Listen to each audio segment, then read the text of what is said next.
penguins have to the furtherance of medical science? Well, strangely enough, quite a lot. A major breakthrough? Maybe. It was from such an unlikely beginning as an unwanted fungus accidentally growing on a sterile plate that Sir Alexander Fleming gave the world penicillin.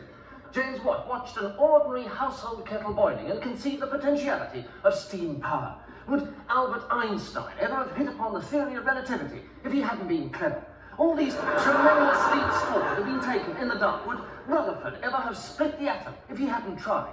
Could Marconi have invented the radio if he hadn't by pure chance spent years working at the problem? Are these amazing breakthroughs ever achieved except by years and years of unremitting study? Of course not. What I said earlier about accidental discoveries must have been wrong. Nevertheless, scientists believe that these penguins, these comic, flightless, web-footed little bastards, may finally, unwittingly help man to fathom the uncharted depths of the human mind. Professor Rosewall of the Labour Institute. Hi!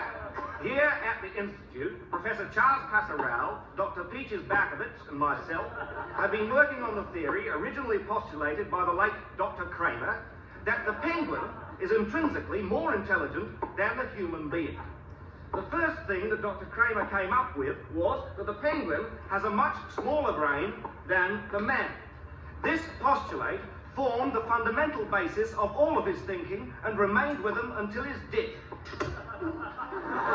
Now, we've taken this theory one stage further. If we increase the size of the penguin until it is the same height as the man, and then compare the relative brain sizes, we now find that the penguin's brain is still smaller.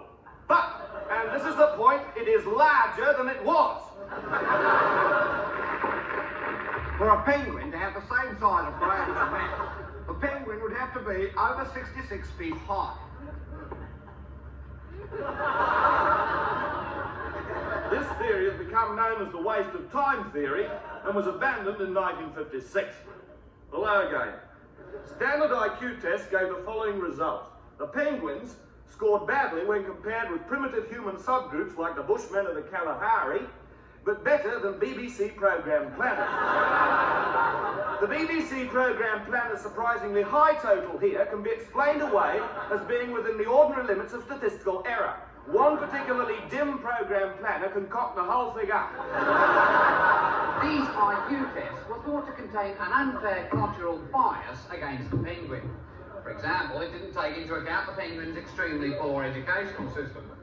To devise a fairer system of tests, a team of our researchers spent 18 months in Antarctica living like penguins, and subsequently dying like penguins, only quicker, proving that the penguin is a clever little sod in his own environment. Therefore, we devised tests to be given to the penguins in the fourth set. I do beg your pardon, in their own environment. What is the next number in this sequence? 2, 4, 6. Did he say 8? What is... The environmental barrier had been removed, but we'd hit another, the language barrier. The penguins could not speak English and were therefore unable to give the answers.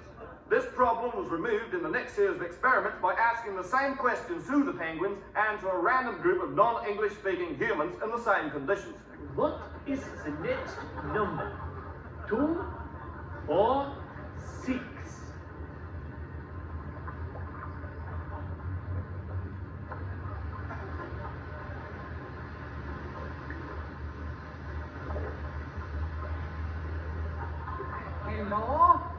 The results of these tests were most illuminating.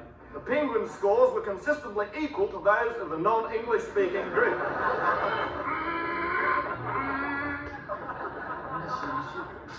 These inquiries led to certain changes at the BBC. While attendances at zoos boomed.